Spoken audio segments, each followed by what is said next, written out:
Hello and welcome to Geek and Biscuits with your hosts Dan and Grant. Hello, Howdy, Dan. mate. How are we doing? Yeah, good, good. Very good, actually.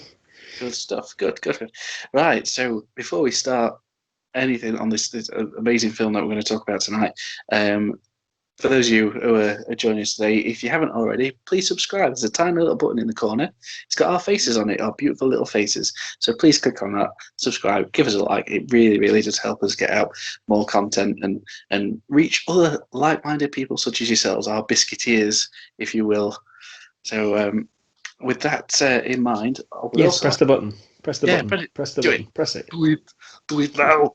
And the other thing is, if you're coming to us and you haven't seen The Fog, stop what you're doing, go and find it, and put it in, watch it, and come back to us because we will be hitting spoiler territory.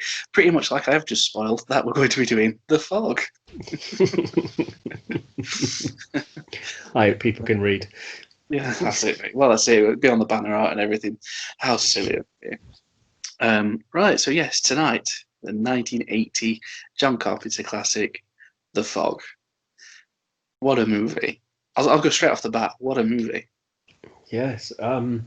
Yeah, it's a film that I really like. I think there might be a little bit of difference of opinion here, though, with Oh, tonight. Nothing. There's not going to be no Street Fighter kind of versus. Yeah. um, I don't think we're going to throw down. I love this film, but we've watched quite a few films recently where we've both thought, like Golden Biscuit and things like that, and this is where I'm not decided. So, oh, like, how you normally come in and you think to yourself, "Oh, this film, Golden Biscuit, or 5 out of 5, or whatever." So I can't wait to listen to what you've yeah. got to say. To be Oh, honest, oh, because I really do rate it, but I can't wait for your little insights. I'm going to say that if I haven't convinced you by the end of this, Yeah. then not that I'm saying if I haven't convinced you to give it the same rating that I have tonight, then I'll be looking for a new co-host tomorrow.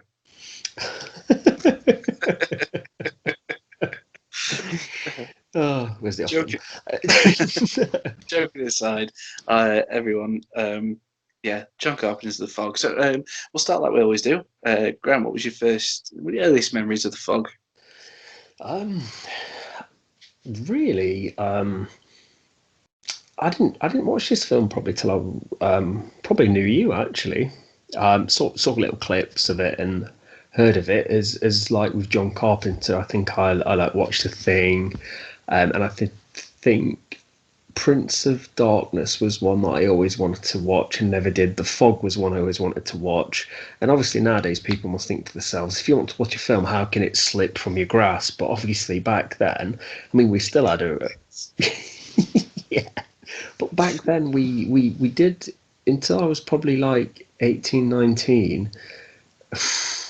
We did have to kind of like wait for things to come on the TV or the movie channels on Sky. Yeah, that is Which true. yeah, yeah, there's no streaming service or movie clips now on, or recaps or anything like that that people can just click on nowadays to just catch up with anything, never mind. So I always remember my dad speaking fondly of it and saying, talking about like John Carpenter, and because I'd obviously watched Halloween, Yeah, The Thing, something I really got round to doing. And then I think once we must have been like 18, 19 when I knew you, it's just one of the things I can remember we talking about it one day. I think I got hold of a copy. I can't even remember whether I lent it off you or whether I just bought a copy yeah, and gave the film a watch. But so I've got no real like whimsical memory or anything, but I yeah. just always remember everything that I saw, like either like referenced in a magazine or like that I saw like on internet after it decided to download it off an image for me. It was always something that stuck in my memory of being very like a little to me. I just always thought I can't wait to watch this film because it always seems like a quiet little ghost story, Yeah, and yeah. every image I saw was like obviously very just it sounds silly but very visual, like everything screamed Mm. at you like it was just like almost like a pop-up storybook, like you've got this big fog kind of mist, and either like the town or a silhouette or Adrian, a surname. Although, Yeah, that's it. Yeah, on the side of the yeah, lighthouse, kind of the roof. Yeah, yeah, yeah, yeah. Um, so it just screamed very, very much kind of an old-fashioned horror, and so that's really the only memories that I've got on. And but I still look on those fondly because it's like very intriguing and very yeah. mysterious. So, what about yourself? I know you're a huge fan, as you grin Yeah. can tell Um, you. So, my dad again. God bless it. Um, we were me and my sisters were we live Should in we one just of give my a shout grandparents. out to your dad?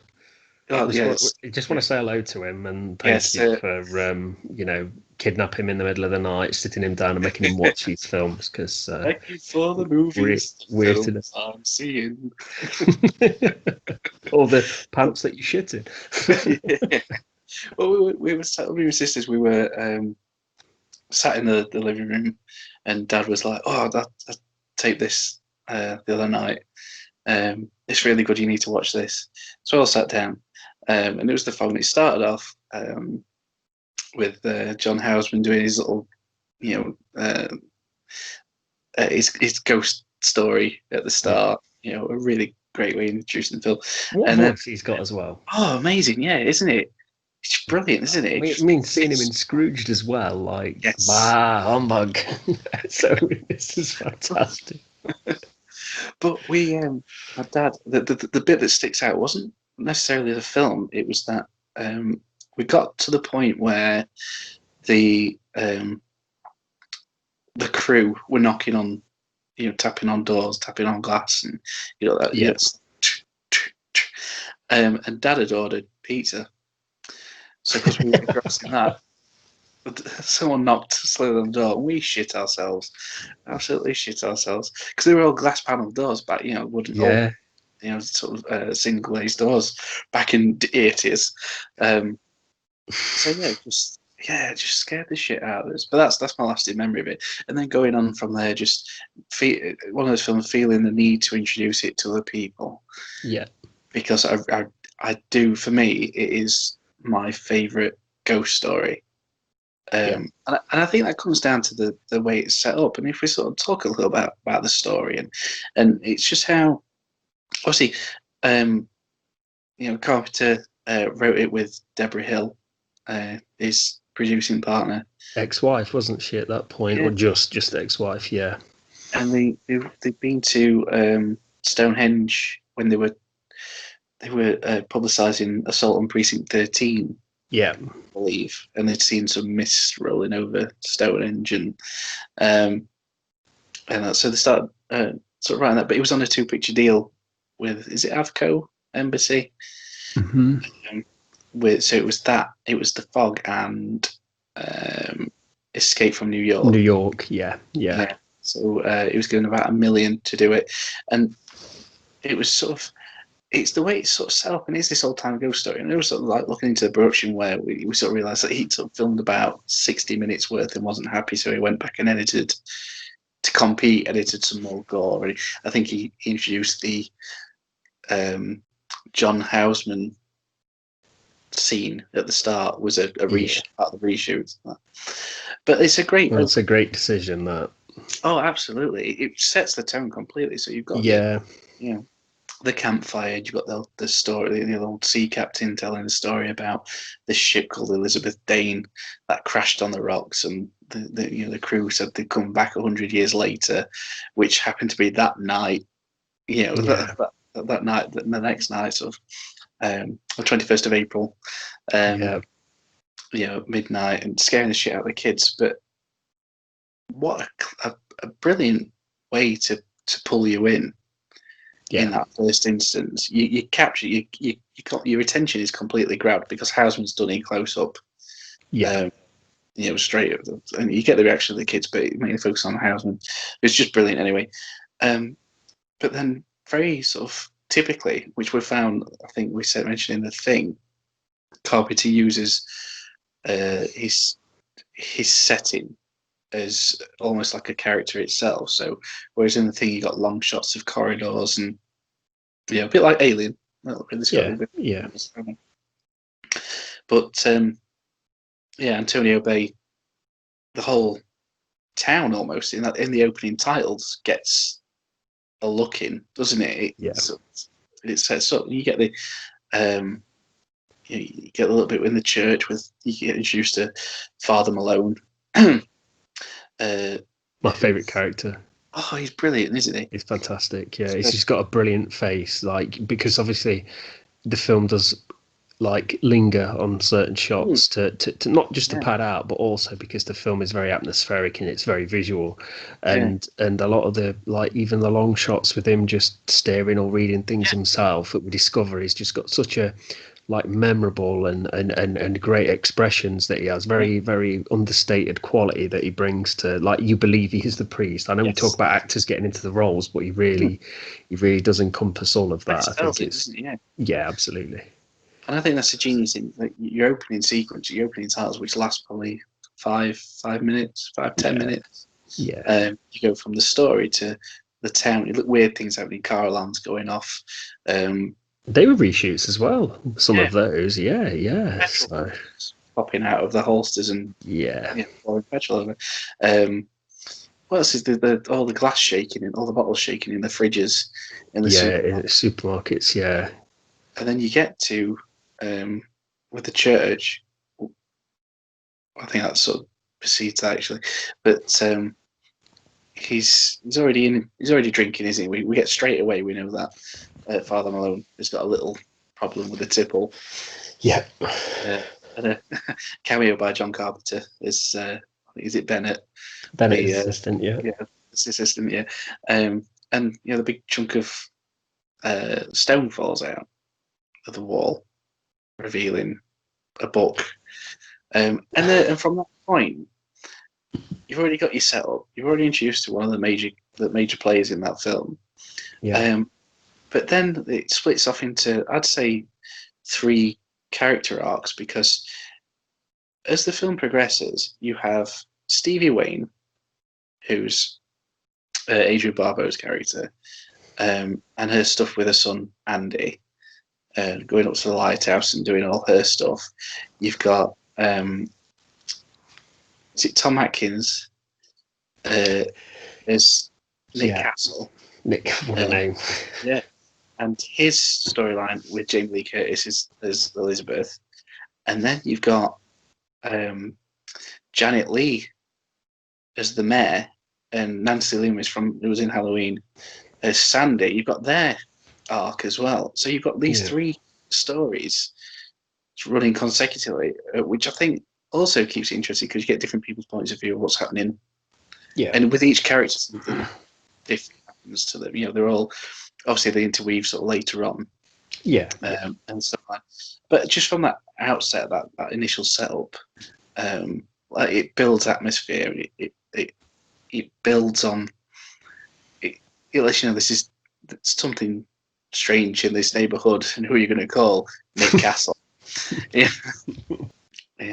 So looking at the cast, obviously we said Hal Holbrook, really sort of stands out. But I don't think there's an ounce of miscasting in that film. No, I think the only character I think that really you could cut out, I think, would be Jamie Lee Curtis's character Elizabeth. I think she's the only character that feels, I don't know, feels maybe that she's been added in later or an afterthought or not as much to do. And that's not, again, it's not a criticism of the film, because there's a lot of films where you have smaller parts and something. But I think, like you were saying, it's there's so many things going off all at once, so many threads that start off. I think that, I think as well, it's because maybe as both of us being too young to watch it when it came out, I'm looking back and I'm aware of Jamie Lee Curtis and everything that she's done and stuff. So to see her so young and to see her so like almost in the background. Maybe that's part of it. Like part of like my brain is thinking, hang on a second, that's Jamie Lee Curtis. Yeah. Like, Yeah. the focus is not on her, so maybe that contributes some feelings towards Yeah. that for me. But I think no, I think it's like I said, it's quite a nice, diverse cast, and I Yeah. think that you've, like you said, you've got the priest, you've got the mayor, you've got all these different. I mean, Tom Atkins, he has quite a nice persona, doesn't he? Like Yeah. as in his presence on film. I know Mm. he's missing his mustache, and I joked about that, but I feel he's just one of those character actors where when he's on screen, you pay attention. Yeah. Yeah. So I think that having all these different people and start, rather than following one person who are introduced to a supporting cast, everyone seems to get an equal amount of time. Yeah. And I think films that do that, I think it's always when you've got this little mystery of what's going off, you've been like lovely little setup with a ghost story. I think it's quite nice to have like three or four little building blocks, and we're constantly trying to shift them around in our mind to figure out what's going off. So again, I think that's a massive selling point for the film for me. We're not just stereotypically following character A, B, and C around. We've got quite a little cast, because I couldn't tell you now who the main character is. Oh no. Like, no, there's just not No. one, is there at all? I think they'd probably aim it as being Stevie Wayne. Oh, I would. absolutely. Yeah, I think Adrian Barbeau was Carpenter's then. I think they were married at the time of filming, or whether they were definitely in a relationship. So I don't know whether she Because they was. had to share a separate trailer. Sorry, they decided to have separate trailers, didn't they? So there'd be no bias, so the cast Yeah. would all get on. Yeah, yeah, which is Yeah. quite I interesting. think she was sort of on the stills and posted. Sort of Jamie Lee Curtis, obviously being the bigger star. I actually think Adrian Barbeau, that was her first film, Yeah, because then it was Escape from New York and then Swamp Thing and etc. Um, but yeah, so I think you're right. Yeah, there's not a main part, and I think going back to what you said about Jamie Lee Curtis, I think she probably was intended to be an audience character yeah, as your way into, because she is the outsider. She's traveling. She's traveling. absolutely. She's going Yeah, from place to place, but she she does then become, like you said quite rightly, she becomes a background character because the focus is off on her. She hitchhikes. She gets picked up by Nick. Um, the because it's after midnight, all shit breaks loose. The windows explode in the car. yeah. And the next time you see them, they're in bed together. I've seen, I've Nick seen. moves fast. Oh yeah, I mean, I've seen that as a criticism, but actually, this film is not a film that wastes time. Even No. though it's so slow paced film, like you said, it goes so quickly through the events, as in there's no messing around, we've got a week to go. It's set over it's like, obviously it's not real time, but it is set as in we find out what these characters are going to go through straight away. We find out a little bit of the backstory, and then it's like we methodically go through finding out, involved, it's happening. Mm.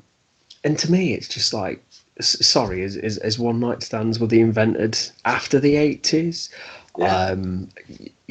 Like you said, it's nice not to have too much of a, oh well, I've just slept with you because of this and this. It's like you just said, you can decide whether they just got together because of circumstance, whether what happened freaked them out of it and they got together, or whether they were just lonely. The film like literally goes, I don't give a shit, you decide. Yeah.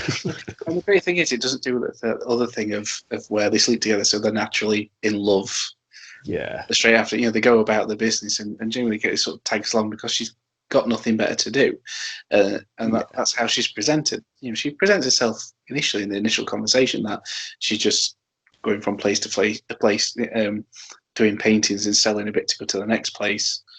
yeah, Yeah, she's just moving around trying to find, whether it's something just to do, or she got wanderlust or what, but it doesn't dwell on it. And I think again with each character, they don't dwell on, they don't need massive amount of exposition to make no, them fully fledged characters. Yeah, absolutely. Absolutely. And I think that's the point, isn't it? I think sometimes you can go back in time and watch a film and think, you can sit and think, yeah, this film's a great film, but maybe I needed more reasoning. Maybe we've come to expect, as films have gone on, more of a reason or something. But I think also sometimes modern films can take that too far, where we have to see every intricate detail and we're not left to decide ourselves. So going back and watching a film like this, it's refreshing that I don't have to have everything rammed down my throat Yeah. to get it. Do you know what I mean? So I think that works massively in its favour as well. Well, that's it. And it's strange that it was. I could probably understand why it wasn't critically acclaimed at the time, because I think Carpenter coming off of Halloween, people expected more of the same. That's why he didn't do. Mm. He didn't direct Halloween 2. But it's Electric Boogaloo. Electric Boogaloo. um, but it's sort of like I think there's an expectation that's a John Carpenter film, so there has to be this, these sort of elements in it, and It was well, smart not to direct it, though, wasn't it? It yeah, was smart, I think, to do the fog. with the fog, even though it wasn't critically acclaimed, it still made 21 million off a 1 million Oh budget. my god, yeah. I mean, there's not that many visual effects, is there, actually? Because smoke No, machines, I think they yeah, like well, reverse footage on things, didn't they? Where they couldn't get the fog to move where they yeah, wanted it to move and the yeah. smoke and stuff. But And it's sort of like you, it's like cheating with, so they needed a shot of the frigate coming out of the fog, coming up alongside the boat. Now I think they built part of the frigate, um, but they don't dwell on seeing the rest of it. You don't need no, to see it, and that's again, is sort of the genius of it is everything's done in shadow. These yeah, dead, these dead sailors, who up to this point, for the majority of the film, we just think that undead, sailors who were coming back. And obviously, when I was younger, it was always like, the pirates, because they got cutlasses and shit. And it's like, well, they're not. You find out later that they're actually more than that. But the first time you see anything, it's the mayor's husband. Is it Al? yeah, His friends on their trawler. They've basically gone out to do a bit of fishing and get pissed. And they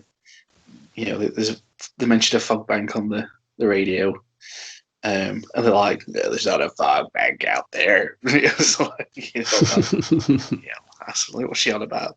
And it's like, "Oh, there's a fog bank out there." And two of them go on the deck, don't they, to see what's going on, yeah, because they say there's something out there, see something on the sonar or whatever it is, and then they see the frigate, and you hear sort of wet, heavy thumps of something landing on deck, and even then, up to that point, all it is characters in silhouette. So yeah, you've got no idea of motivation, other than what Houseman's told you, and then these three people get murdered, um, and then the fog sweeps away. And again, that's what kicks off. Nick gets involved because I don't know whether he's sort of like, he's not specified whether he's like the harbour master or whether he's in charge of a fishing corporation or something like that. It's just he's the guy they contacted because something went wrong. yeah. And it's obviously it has something to do with the fishing community, but it's never stated. And it doesn't matter that it's never stated either. You just get on with it. You just think, oh, well, they called Nick because it's Nick Castle. Yeah, I think I'd call somebody whose surname's Castle as well if I had a problem. Yeah, that's it. But again, that affects the mayor because it's the mayor's husband. Yeah, And so it's when Nick takes Jamie Lee Curtis, takes Elizabeth out with him, to discover the bodies, and that's when that sort of the extra air of mystery comes, because when they're doing the autopsy on the one guy they find, they're saying that he's been based on the autopsy, he's been under the water for, did they say, for a couple of weeks yeah, at least. His lungs are full of salt water and everything, and he hadn't been. It was found in a locker, and I think that it just adds that awesome, creepy. yeah, So yeah, it really sort of builds on that. This is really, really weird. And then you get sort of your exposition because the mayor goes to see Father Malone about the ceremony because they're celebrating the 100 years of Antonio Bay's. Yeah, it's their centenary, isn't it? The celebrations they're doing. Yeah. By this time, Malone's found the diary from his great grandfather, wouldn't it? Yeah. Um, Century ago, weren't it? Yeah, and about the original settlers, Antonio Bay, who, they started the town in earnest, and they were approached by Blake, who was the head of a leper colony. Yeah. Basically, they bought a ship, and they wanted to move the leper colony further up from Antonio Bay, and they were willing to pay for that land, weren't they? And it's just they just to be out of the way, not bothering anyone. And the 6 elders took the gold, and then were disgusted that they were going to have a leper colony above them, so they lit a campfire in the wrong place, which caused the Elizabeth Dane to sink. Which starts everything else, starts the curse off. And I think, and the one thing, this is one criticism a lot of people have is that what I've noticed is that they never felt it was clear that the people who are killed, is it random? Because in the film it seems random, or whether it's something to do. And in the novelization, it does state that the people who are killed are the descendants of the 6 elders. It's not stated exactly in the film. And some people, that's what comes across. Some people are like, are they just killing 6 people in the place of them? Yeah. But again, it sort of draws everyone together, because when things do come on, when they start hunting down these other people and whatever, it does draw all the characters together. You've got Adrian Barbeau's Stevie Wayne, who's stuck in the lighthouse trying to give news out to everyone to keep everyone safe. She's worried about her son, so Nick goes to get their son, and the mayor's, they all find out the only place to get safely is the church. Yeah. And it's where they find, sort of skipping through the story a bit, it's where they find the gold that was supposed to build the town being melted down into a giant cross. But by this point, again, it builds on Malone's character, because he's pretty much snapped by this point, but not in a completely, we're going to get this sort of way. It's not all like doom, end of the world or whatever. He's completely resigned to the fact that, as the descendant of one of the 6 conspirators, he deserves to die because of the awful things that happened to these guys. 100 years before. And again, it breezes by. It's only like an hour and 20 minutes long. Is it? Yeah. It flies. Yeah, absolutely, but not a moment's missed. No, absolutely not.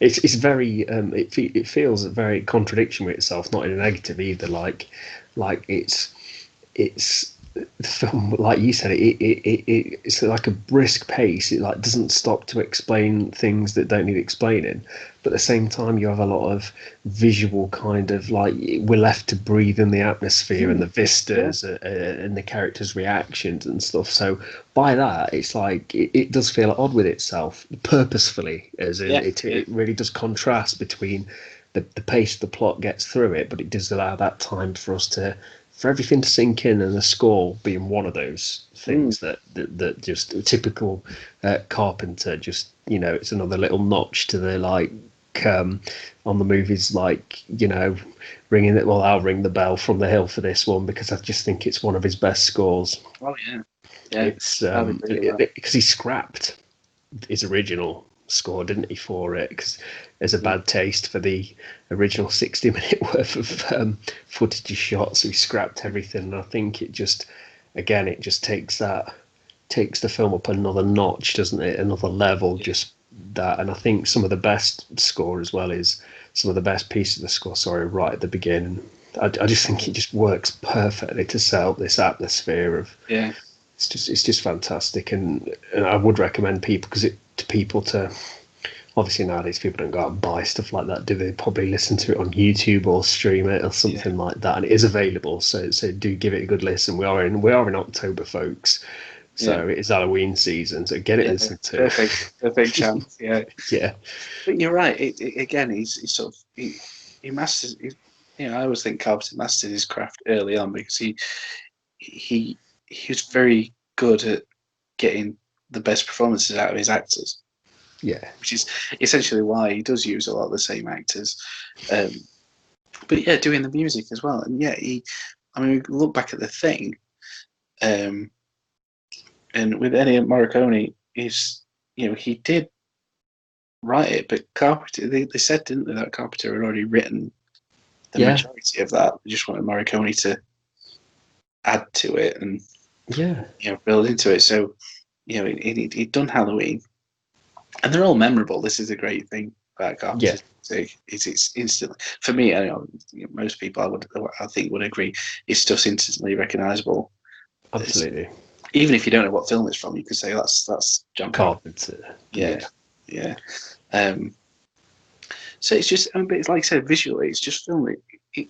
Again, it's this whole, like I said, it's a contradiction because it moves through, an hour and 20 minutes. It moves through. You get from A to B quite nicely. It doesn't waste its time, but then you get these really nice shots like the Stevie Wayne walking from the car down to the lighthouse. Yeah, it's a very long shot. It's a wide shot, and you literally see her open the gate. She gets out of the car, opens the gate, and walks down this really long path to get to the lighthouse. And you stay with her all the way. And it's same with Andy, her son, on the beach. Yeah, follows him quite nicely. It doesn't just skip him. Oh, look, there's a gold coin or whatever. You see the flash of the gold coin. All these doubloons sort of far for the distance, and it takes his time for him to get. He trots along at a little pace, but it doesn't just go gold doubloon. Oh, Andy's there picking it up and whatever. Yeah.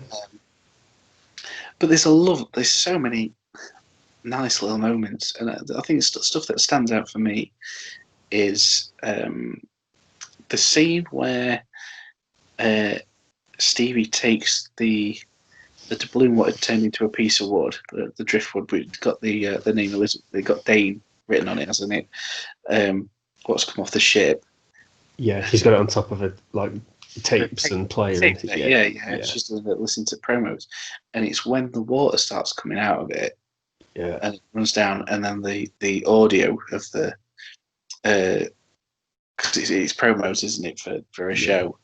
When it starts and it turns into Blake's voice, is he's condemning the conspirators who did that to them, and he mentions something about it's sort of about an albatross, and he says no, it's more of a millstone around the neck. Damn them all, and it bursts into flames. And you think it's just so. Yeah, that was really good. It's good because it's in broad daylight. Yeah, absolutely. Yeah, it's nothing's. It doesn't shy away from. It's not set up, is it? There's no grand setup to lure you into that. It just happens, and that's why I think it catches you off guard, and it's more natural. It works fantastically well. Things like that, I'm more impressed with when you and I think we'll talk about this in a later because I really want to do The Exorcist 3 at some point. Oh God, yeah, absolutely. I think you know what I'm going to mention when I say I'll talk about setup. Yeah. But it's one of those things that it takes its time, and it almost goes out its way not to be predictable. Yeah. And I think there's a lot of that. Yes, you have your nice little gore elements for your gore hands in the fog. You do see people getting stabbed and their eyes poked out and shit like that. But it's not too over the top either. No, not at all. No. And it's like I say, it works. For me, it just works. I think the score and the cast. I think the special effects as well. As limited as people might think, it might be using old sort of rotoscope techniques. It might be dry ice fogs over miniatures. Like you said before, running video backwards. Yeah. But the work done, and even though you don't see any of the crew really in close up, the work Rob Bottin again. What a guy! Yeah, what a guy! The work that he did on that film should be championed, because when you realise just how effective yet simple certain effects are, like we'll talk about the end scene, the end sequence when Malone confronts Blake in the church. Yeah. And they're all stood in the pews. All the crew are stood in the pews. There's fog swirling around the lower halves of them. Blake stood more to the front, and his eyes are red and they're glowing red. Yeah. And when I read that they just put reflective tape in what would be the makeup on his eyes, Yeah. and it was red reflective tape. So and then the light from what was backlighting the crew of the Dane, Elizabeth Dane, was shining into a mirror, Yeah. which was behind Hal Holbrook to bounce the light back into his eyes to reflect it. So it was all done in camera. It's stupidly simple, but it's one Yeah. of the most effective, memorable shots. But it's because I think Rob Bottin puts the special in special effects. I think It really does, yeah. nowadays effects are just effects for me, because although people do have people obviously have to be very good at the craft to do things. It's a computer program, it's learned, and sometimes that still means you have to have a good technique, you have to learn it. Yeah. But like you said, in camera effects and before we could just have a computer make anything, people had to think about those things. And I know we're saying like it's only dry ice and it's only that, but they still have to make it move. They still have to make it work. They still have to do it, make it do what they want to do.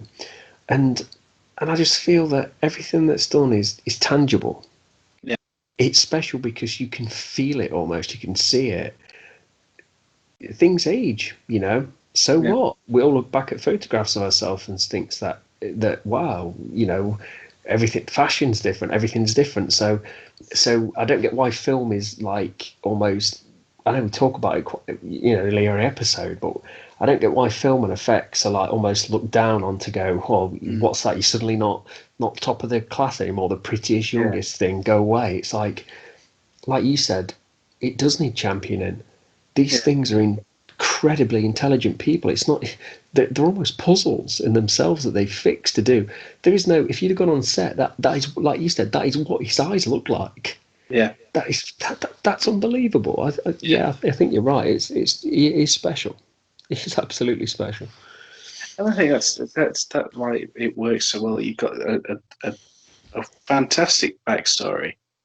Um, you know, a brilliant cast, a director who's well into his swing of his career, a fantastic score, and first rate effects. And even when you do think, you get that sort of when Stevie sort of hits that crew member on the face, and you get that sort of, you finally get a little bit closer and get the old maggots eating away at the sort of green pulped out flesh and stuff like that.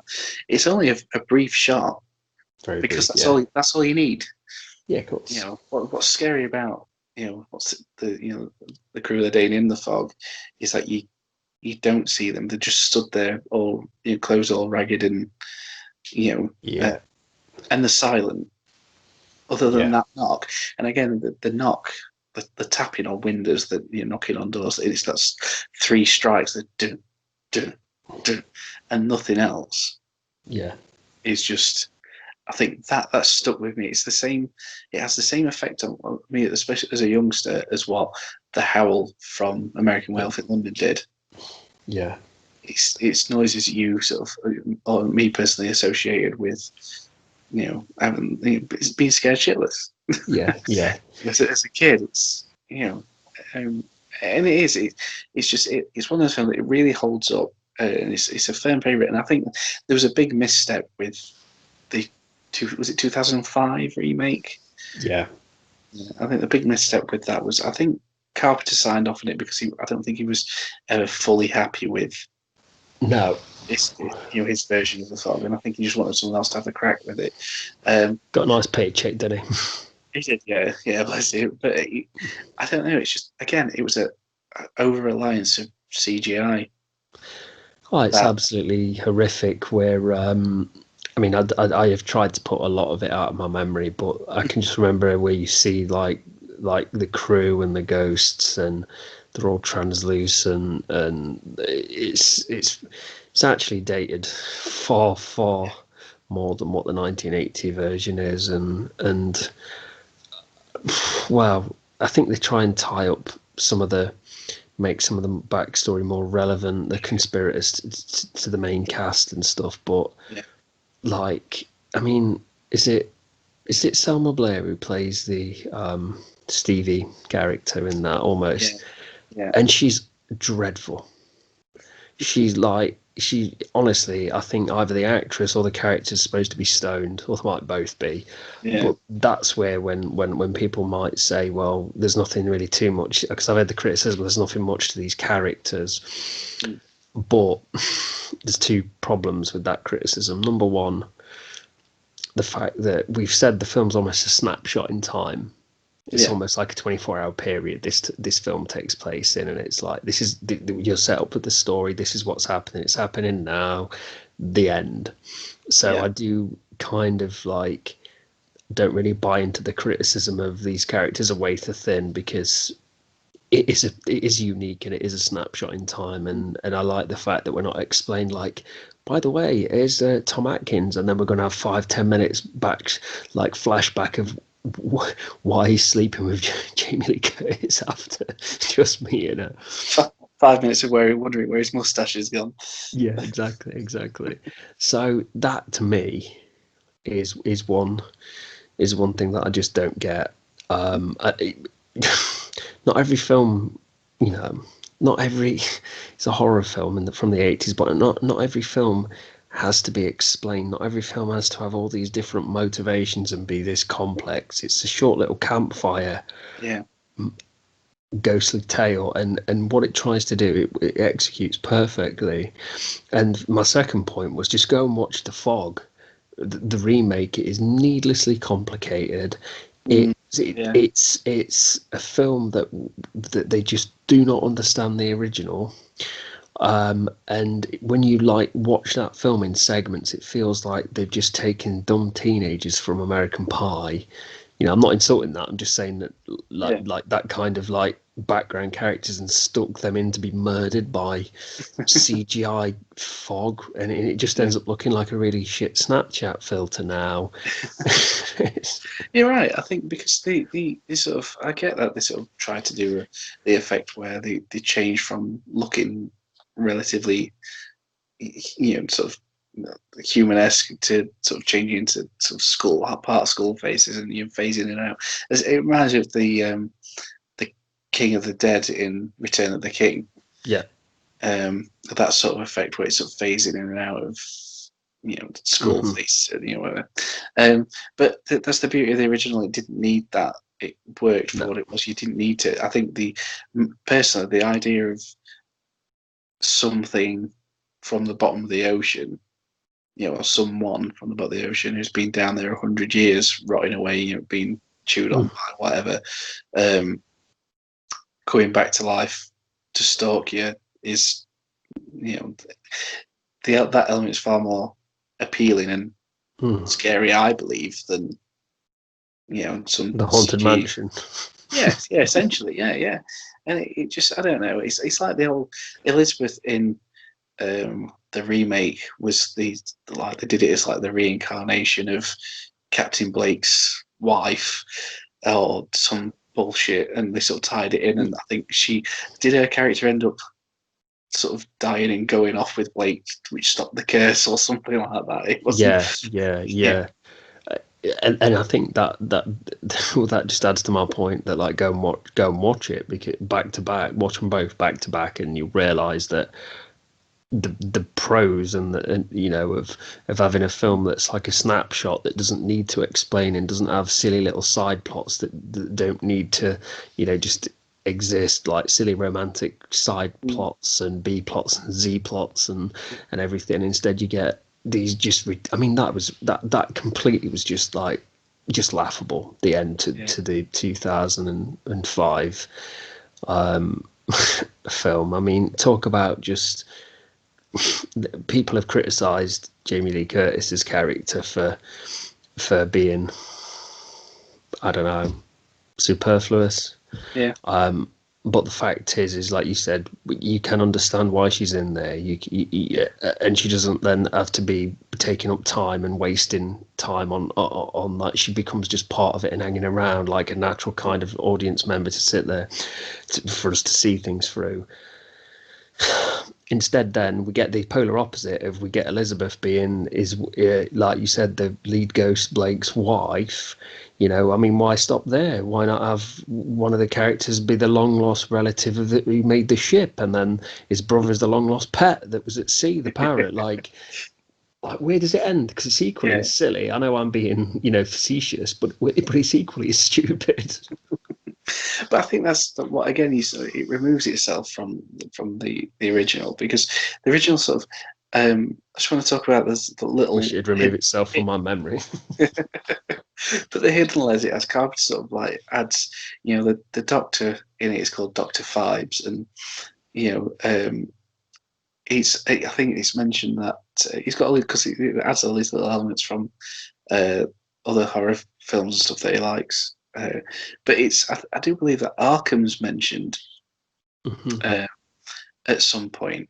Yeah, So it's almost like, is he alluding to that this is almost a Lovecraftian yeah, tale, which works well with the ocean, the sea, and the undead and that sort of thing. So has he opened that into interpretation of that? It's another one of his because he did the yeah. Apocalypse trilogy, didn't he? Which was the Thing, Prince of Darkness, Mouth of and Madness. Mouth of Madness, which all have sort of like he sort of pushed that Lovecraftian sort of element to it. So is this almost like a Mm, side piece? Could it? yeah, I don't know, but what I was always impressed with the fact, because the remake, it went out of its way to almost give it a happy ending, and we talked about the going to be sort of spoiler filled. It's that final bit. Everyone, the folks rolled away. The crew have got the gold back. And Malone presents it with them saying, "This is what you've come for. Take it." Everything glows. The crew disappear. The fog rolls away. Everyone's happy, and then it lingers on Malone and his Father Malone sort of walking around the church, and yeah. he starts questioning, they killed 5 people throughout the film, Hmm. which isn't a massive body count for a lot of films No, in the 80s, slash films in the 80s, whatever. Um, but he was like, why not me? Why only 5? Why not? Well, it was supposed to be 6. Why not me? And then you get that little glow of the fog coming in through underneath the door. yeah, Um, and it cuts back to Father Malone, and Blake's stood behind him with his sword held up, and he goes for the swipe, and it cuts, and you get the do do do do do do do do do do do do yeah. do do, and it's a brilliant end. Oh yeah, he came back with his receipt, didn't he? For It is, that yeah, for that yeah. gross. Yeah, he was having him, and It's a bit like this, mate. where's the rest of it? Yeah. Yeah, no, it's I think It's a the nice end. punch, isn't it? It's a nice sort of. Yeah, I think I've always, and I will say, and I always now, every film we watch, we always pride ourselves in rewatching before we Mm, record.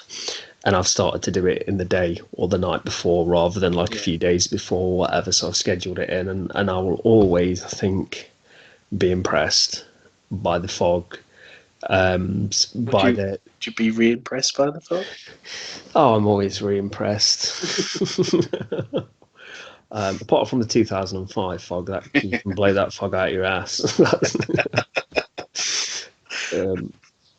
um, no, it's the visual to me.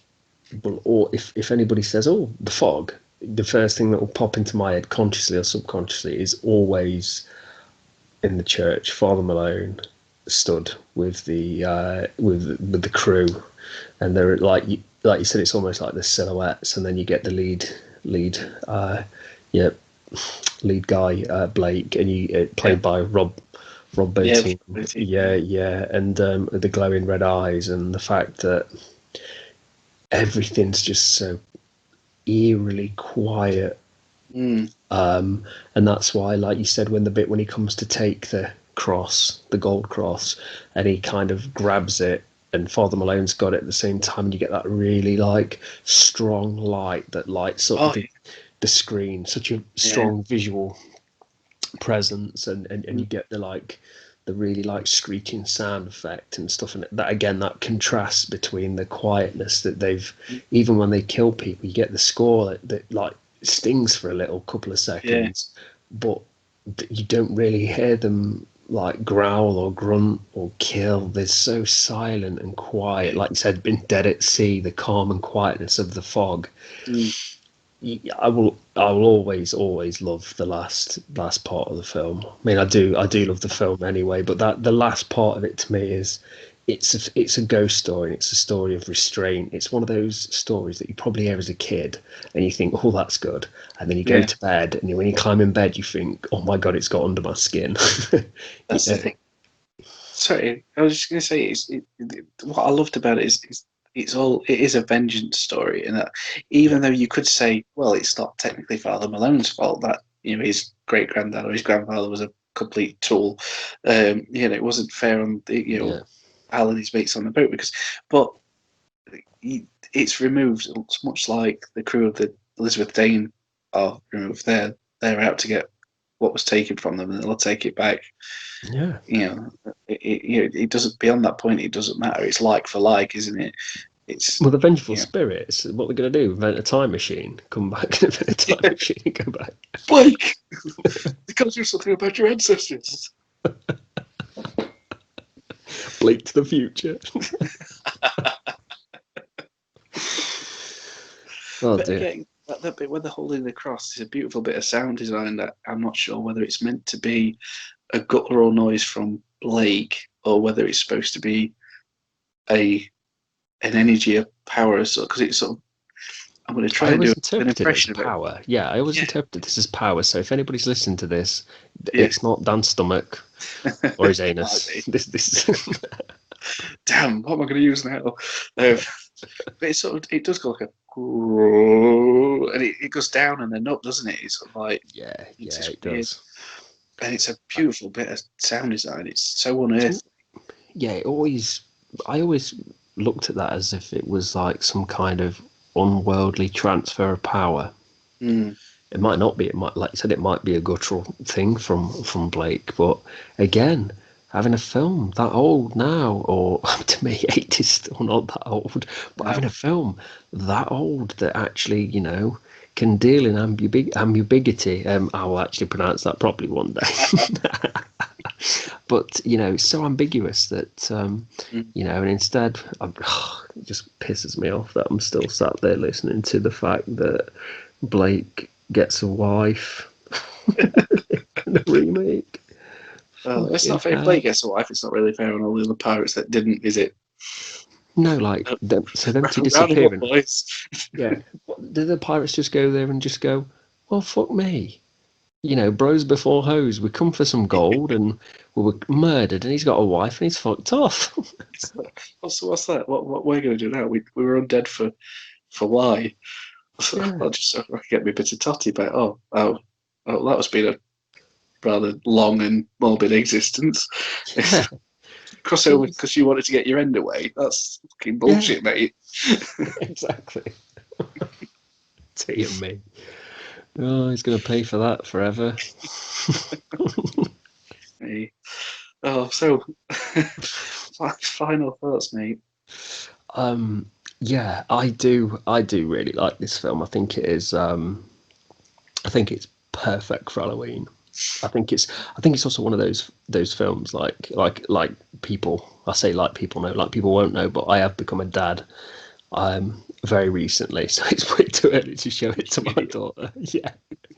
Um, but I know that regarding your family and stuff, where Mm. you could start to introduce horror to some of them, and I think this is probably like it's not a family film by any means, but it's one of those nice little campfire ghost stories that we can appreciate for being fantastic, but also it's the right amount of horror and atmosphere Mm. for somebody younger to really get into, but But to yeah, scare them a little bit as well, to really put them on their toes and stuff, but not scar them. Yeah. I did show my 10-year-old. She really enjoyed it. Brilliant. So yeah, you're definitely right about that. I think it's the right kind of movie to get youngsters into horror. Oh, absolutely, and that's not taking away from it saying that it's some kind of like, it's almost like it's a light touch for us as adults. It's just the fact that it's just more atmospheric than gory, Yes. and so I mean, the only thing I would say is that there's only one. I would say only one negative for me in the film, and I know you might have a different opinion of this. Is I know there's obviously a reason, but it does stand out for me that it's frustrating that I feel that Stevie never goes to get her son. I don't know if you agree with that. I know they try and build up the fact that she wants to stay there to guide the town, doesn't she? Yeah. She's got.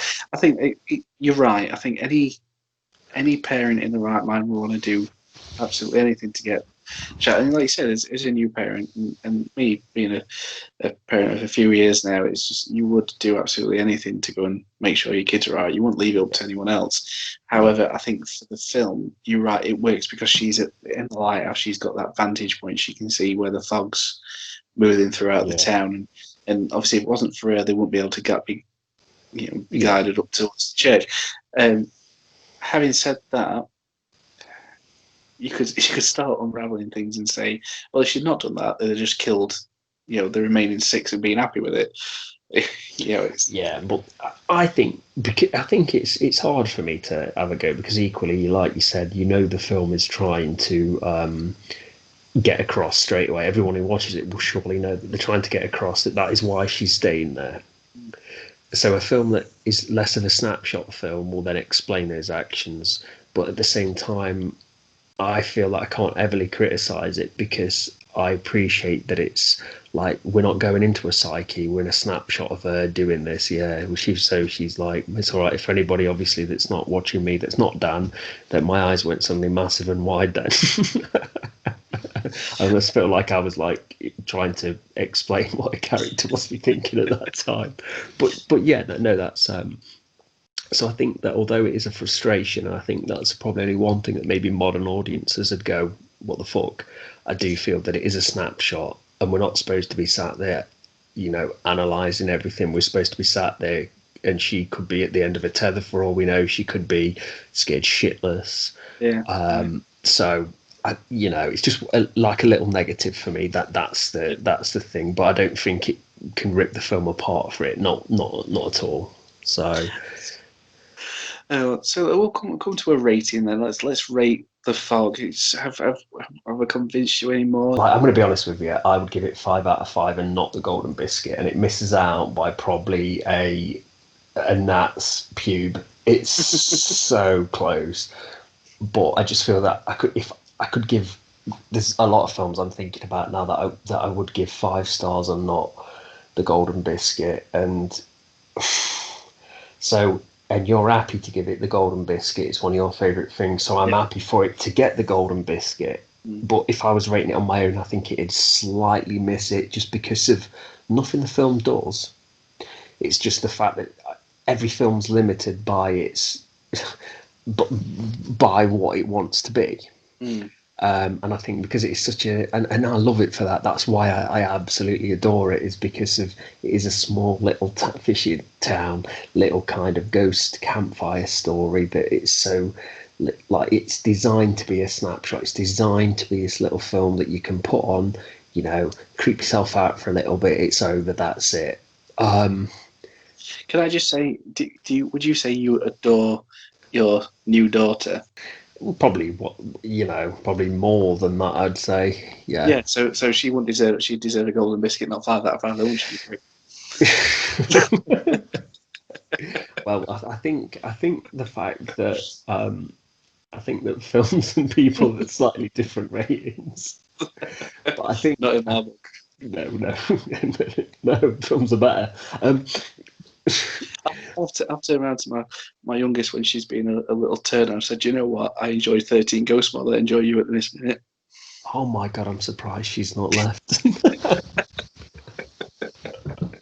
No, I actually think that being honest now, I think that if it was just me, I'd have to give it like top marks. I think the Golden Biscuit is for something that I think it's a very personal thing, isn't it? Sometimes, and the Golden Biscuit may give out because maybe if I'd have and this is not saying you're doing it on nostalgic grounds, but I think that the Golden Biscuit will probably tie into both of us with having like nostalgia, having a backstory, being your personal favourite of a certain genre, subgenre, or third genre, or whatever.